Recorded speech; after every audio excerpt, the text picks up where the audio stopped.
ఎంత కెపాసిటీ ఉంటుంది, ఏ విధంగా క్యాల్కులేట్ చేస్తారు సిమెంట్ ఈచ్ సిలో. ఓకే, ఒక సిలో వచ్చేసి కోన్ ఉంటుంది.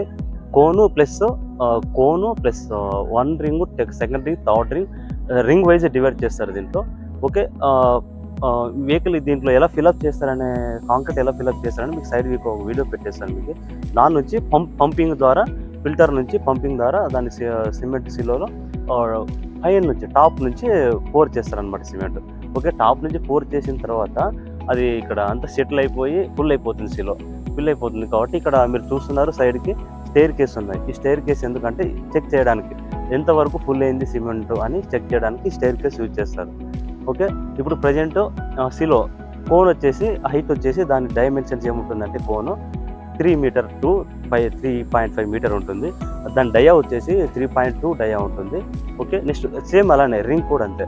ఈచ్ రింగ్ వచ్చేసి 1 metre height plus dia 3.2 metre. Okay, each first ring same diameter first 1, 2, 3 7 rings వరకు ఉంటుంది. 7 రింగ్స్ ఎందుకంటే మనకు వచ్చేసి కన్సెషన్ ఇక్కడ అప్రూవల్ ఉండింది 120 capacity or 110 to 120 capacity of cement. Specific rod పైన డిబేట్ ఉందండి ఎంత వెయిట్ వస్తుందని. మీకు క్యాల్కులేషన్ షీట్ ఒక సైడ్కి ఇచ్చేస్తాను చూడండి మీరు.